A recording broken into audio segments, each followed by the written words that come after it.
Générique. Bonjour à tous et bienvenue dans La Flemme, on est aujourd'hui le mardi 5 décembre et c'est la Saint-Gérald. Aujourd'hui c'est l'anniversaire de Frankie Muniz, l'acteur qui a joué Malcolm dans la série du même nom. Une série géniale qui a bercé notre enfance, mais aussi une série où l'acteur principal, on l'a revu nulle part ailleurs. Que des mini-apparitions et ses deux frères d'ailleurs pareil. J'ai vu que récemment Bryan Cranston, l'acteur qui joue le père de Malcolm dans la série, il a évoqué potentiellement un film de post-logie de la série Malcolm. Ce serait vraiment mortel. Et en parlant de Bryan Cranston, c'est un pur acteur qu'on a pu retrouver déjà dans le rôle du sosie de Ned Flanders, mais surtout dans le rôle de Walter White de la série Breaking Bad avec des performances d'acteurs mais dingues. On a aussi pu le voir dans Argo ou Infiltrator, à chaque fois il crève l'écran. Ce gars est trop fort, comme la première légende du jour, parce que le 5 décembre c'est la date où deux légendes nous ont quittés. C'était il y a exactement 6 ans. Édition spéciale ce matin parce que nous avons appris cette nuit la mort de Johnny Hallyday. Même si ça peut paraître un peu ringard, Johnny c'est la classe. Parce que pour traiter des sujets cool, je fais quelques recherches quand même. Et j'avoue qu'avec le sujet de Johnny, je me suis perdu un peu tellement le personnage est fascinant. Il n'y avait pas de petit spectacle avec lui, c'était toujours plus. Palais des Sports, Parc des Princes, Stade de France. Et pour toujours impressionner son public, il appliquait ce précepte à la lettre.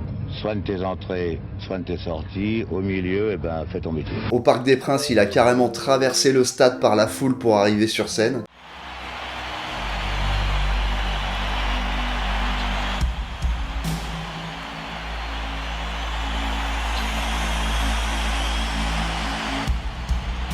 Au Stade de France, il est carrément arrivé en hélico.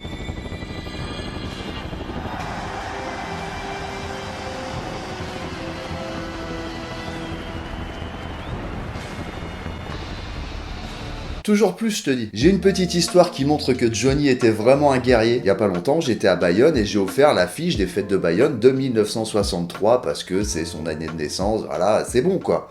Je vais pas non plus te raconter ma vie. Johnny Hallyday, en 1963, il a 20 ans et il fait le concert d'ouverture des fêtes de Bayonne. Il y a des mecs au premier rang qui détestent Johnny, alors ils prennent des tomates et ils lui jettent à la gueule tout le long du premier morceau. Johnny finit même pas son premier morceau, il pose sa guitare et il retourne dans les coulisses. Le public était tellement dégoûté pour lui que tout le monde s'est mis à scander son nom. Johnny! Johnny! À 20 ans, il avait déjà un mental de guerrier parce qu'il est remonté sur scène et a assuré un concert devant une foule hystérique. Tellement hystérique qu'il attendra 6 heures du matin avant de quitter Bayonne, caché dans une voiture de police tellement les gens étaient fous. Les mecs qui lui ont jeté des tomates ont dit au journal local, je cite, « Il n'a pas de talent, dans 2 ans, on n'entendra plus parler de lui. » Heureusement que ces gars-là vendaient des tomates et n'étaient pas dénicheurs de talent. Mais même son décès était spectaculaire. Quand on revoit ces images des Champs-Élysées ou de la place de la Madeleine, personne n'a eu un hommage comme ça en France et j'imagine mal qui pourrait émouvoir la France entière comme lui. Alors comme dirait Michel Drucker, salut mon pote. C'est le moment de la suggestion musicale du jour. Aujourd'hui, ce sera Sia the Price, le titre Mandela. Un titre tellement bien produit qu'on dirait du Kanye West. Je te conseille vraiment d'aller écouter ce morceau. Il est disponible dans la playlist suggestion musicale sur la chaîne YouTube de la Tasse TV dont tu es abonné. Le 5 décembre 2013, nous apprenions le décès de Nelson Mandela. Et pour être honnête avec toi, je connaissais l'histoire en substance, mais j'ai vraiment découvert à quel point c'était fou en écrivant cette vidéo. Et son histoire est folle, mais le contexte qui est lié à son histoire, et les dates quoi, c'était hier les mecs. Nelson Mandela, il est né en 1918 en Afrique du Sud, et à cette époque-là en Afrique du Sud c'est l'apartheid. Alors l'apartheid, pour faire vite, c'est les Anglais qui débarquent en Afrique du Sud et qui disent aux Africains, c'est chez nous maintenant ici. Nous on a des fusils, donc on s'installe chez toi et tu la fermes. Donc les Anglais ils s'installent et les Africains, ils sont là quoi.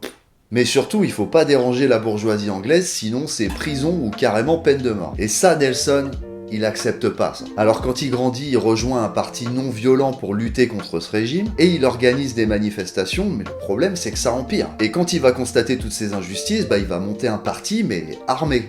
Parce que Nelson, faut pas le faire chier non plus. Il appellera son parti le glaive de la nation, et en faisant ça, il devient automatiquement hors-la-loi. Mais Nelson Mandela, il s'en fout, il lâche rien. Et en 1964, il se fera arrêter et enfermer, mais dans des conditions de merde. Il a le droit qu'à une lettre tous les 6 mois, il sera condamné aux travaux forcés, et tout ça, ça va durer 27 ans. Jusqu'au 2 février 1990, où le nouveau président élu de l'Afrique du Sud annonce qu'il libérera Nelson Mandela. Ouf! 27 ans, ça commence à faire long. Une fois libéré, il incorporera le nouveau gouvernement pour pouvoir abolir les lois de l'apartheid. Donc résumons, 27 ans pour défendre des droits d'être un être humain, et jusqu'en 1991, dans le monde occidental, il y avait des lois raciales qui mettaient de côté une partie de l'humanité. Quelques années plus tard, Nelson Mandela deviendra le président de l'Afrique du Sud et consacrera son mandat à rétablir une égalité entre les humains de son pays. Il laissera derrière lui son histoire pleine d'espoir et de courage et s'éteindra le 5 décembre 2013. C'est déjà la fin de cet épisode, je te souhaite une agréable journée, à demain.